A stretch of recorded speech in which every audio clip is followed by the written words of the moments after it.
Եթե ամբողջացնեմ եւ ընդհանրացնեմ երեք ուժերի փոխազդեցության հայեցակարգը, դա այսպիսի տեսք ունի, եռաչափ տեսք ունի, որ ներքին ուժերը դա մեր ներքին բնությունն է, արտաքին ուժերը մեր աշխարհն է, արտաքին աշխարհն է, հոգևոր ուժերը մեր ճանապարհն է դեպի իմաստ, այսպես ընդհանրացնենք, եւ այդ երեքը դառնում են մեկ ամբողջականություն եւ ձգտում են դեպի դրականը, դառնում են իրենց սեփական, մարդը դառնում է իր սեփական ճակատագրի ինժեներ, իսկ երբ դրանք կոնֆլիկտի մեջ են, մարդը հայտնվում է դիսբալանսի մեջ, զարգացման դիսբալանսի մեջ։ Մի փոքր, եթե էլի այսպես ընդհանրացնենք, որոնք են ներքին ուժերը, դա ասացի բնավորությունն է մարդու, խառնվածքը, սեռադարային, ազգային ինքնության գիտակցությունը, ֆիզիոլոգիական, նեյրոհոգեբանական առանձնահատկությունները, որոնց մասին արդեն խոսեցի, եւ դրանք արտահայտվում են տարբեր կերպեր, մենք ունենք տարբեր առանձնահատկություններ, հատկանիշներ, ֆիզիոլոգիական, բնավորության եւ այլն, խառնվածքային հատկանիշներ, սեռային հատկանիշներ, որոնցով մեկս մյուսից տարբերվում ենք եւ նաեւ ունենք ընդհանուր հատկանիշներ իրար հետ, օրինակ ասենք կանացի հատկանիշներ, տղամարդկային հատկանիշներ կամ հայեցի հատկանիշներ կամ հրեայի հատկանիշներ կամ ռուսի հատկանիշներ, դրանք բոլորը ստեղծում են ազգի ներքին պոտենցիալը, ներքին ուժը։ Արտաքին ուժերը արդեն ասացի, դրանք այն ուժերն են, որոնք մեզ շրջապատում են սկսած ավելի նեղ միջավայրից դեպի ավելի լայն միջավայր, եւ եթե վերցնենք անձի տեսանկյունից, դա ընտանիքն է, հասարակությունը եւ մնացած բոլոր գործոններից, եթե վերցնենք ազգի տեսանկյունից, արդեն ազգը որպես աշխարհագրական կամ ֆիզիկական համակարգ, ինքը էլի ունի արտաքին միավորներ, որոնց շրջանակներում կարող ենք դիտել հարևան պետությունները, հարևան երկրները, աշխարհագրական դիրքը կարող է ազդել, ռեսուրսները բնական կարող են ազդել եւ այլն։ Եվ հոգևոր ուժը դա այն գոյապայքարի իմաստի ուժն է, որը եւ անձին եւ ազգին տալիս է ապրելու ներքին մղում եւ զարգացման էներգիա, որը տանում է դեպի նաեւ պայքար, դեպի այսպես զարգացում, ձևավորում եւ այլն։ Այդ ուժերի փոխազդեցությունը այս սխեմայի մեջ ես շատ ավելի այսպես փորձել եմ ինժեներական կոնստրուկտով ցույց տալ, դրանք սիներգետիկ փոխազդեցություններ են, բայց միևնույն ժամանակ հոգեբանորեն դրանք կարող են շատ հետաքրքիր ձևի իրար փոխազդել եւ ստեղծել մարդու կամ ազգի զարգացման մշտական շարժվող այսպես դինամիկ համակարգ։ Եվ հիմա ես կփորձեմ ուղղակի այդ ամենը ներկայացնել նաև մի փոքրիկ ֆիլմի տեսքով եւ այդ ֆիլմի մեջ նաև բացատրել ինչ ասել է ներդաշնակության մանկավարժություն, որը շատ կարեւոր եմ համարում թե անձի, թե ազգային դաստիարակության առումով եւ նոր դրանից հետո մենք կշարունակենք մեր զրույցը արդեն շատ ավելի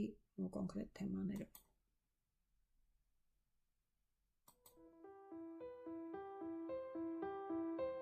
Կյանքը սկսվում է լռությունից։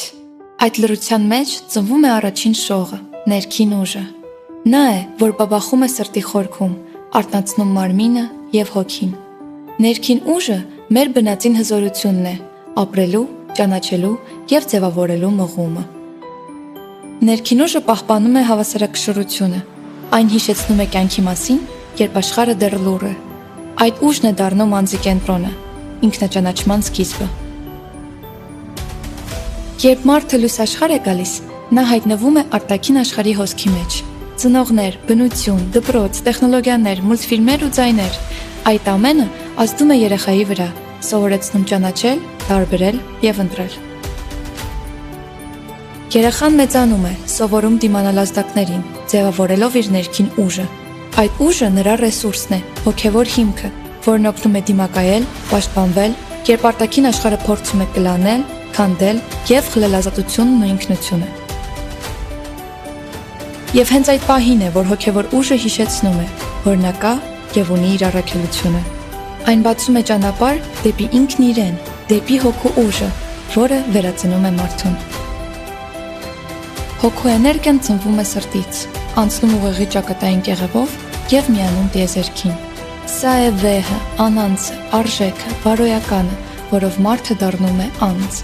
Այստեղ նա զգում է, որ միտքը այլևս սահման չունի։ Նա միանում է ամբողջությանը, հասկանալով, որ իր ազատությունը տիեզերական է, սիրո ուժի մեջ։ Հոգևոր մարդը չի քարոզում լույսը, նա պարզապես ապրում է իր կոչման մեջ։ Նա արարում է բարիք եւ նրա ներկայությունը փոխում է միջավայրը։ Նա լռությամբ սովորեցնում է, ինչպես ապրել այնպես, որ լույսը չմարի ուրիշի աչքերում։ Երբ մարդը գործում է սիրով, նա դառնում է աշխարհի վերականգնող էներգիայի մասնիկ։ Ներդաշնակության մանկավարժությունը գիտություն է, որը բացահայտում է այս կապը՝ մարդուց դեպի տիեզերք, իսկ տիեզերքից դեպի մարդ։ Երեք ուժերը՝ ներքին, արտաքին եւ հոգևոր, միավորվում են նրա մեջ, դառնալով հավասարակշռություն։ Եվ հենց այդ հավասարակշռության մեջ է ծնվում ներդաշնակությունը։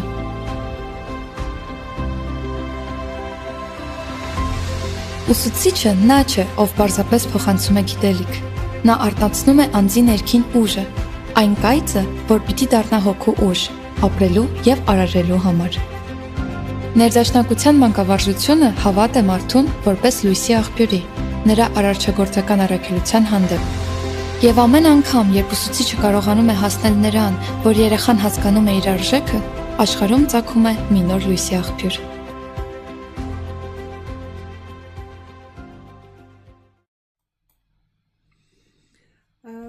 Մի քիչ նեղ անձնային օրինակները ցանկանայի իհարկե հասցնել ազգայինի հետ կապել, բայց հուսով եմ, որ կոնտեքստը հասկանալի է։ Այն ուժերը, որոնք իրապես ստեղծում են անձին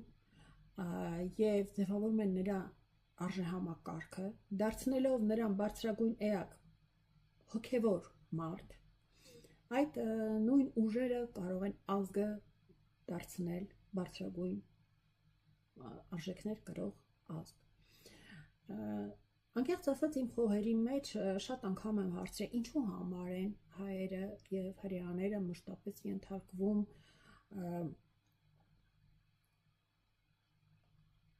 այն ազգակործան շարժումներին, որոնք որ պատմության մեջ մենք տեսնում ենք, ինչու հենց հայերը եւ հրեաները։ Եվ ինչն է խնդիրը, որ այսօր հրեաները եւ հայերը երևի թե աշխարհում ամենաշատ սփռված ազգն են, ազգային տեսակն են, չնայած մյուս ազգերն են շատ, եւ այսօր գենոլոգիական գիտական ձեռքբերումները մեզ հնարավորություն են տալիս բացահայտելու բոլորիս ազգային պատկանելությունը, թե որքան խառն է այսօր մարդկության գենետիկան եւ որքան հազվադեպ են այսօր մաքուր ազգային տեսակները, բայց ազգային մտածողությունը ինքը ինստինկտյան չի վերանում եւ մնում է գերակա, եւ շատ ազգեր անընդհատ փորձում են իրենց առավելությունը մյուսի նկատմամբ դիտարկելով նսեմացնել մյուս ազգերին, տիրել, ղեկավարել, իշխել եւ այլն, բայց մենք տեսնում ենք այսօր ամենամեծ շարժումը դերը կատարում է մի երկիր, որտեղ ամենաշատն են ազգային տարբեր խառնուրդները, որը ստեղծվել է ոչ թե ազգային հիմքի վրա, այլ ազգերի ներկայացուցիչների, այսպես հավաքական կերպարի հիման վրա,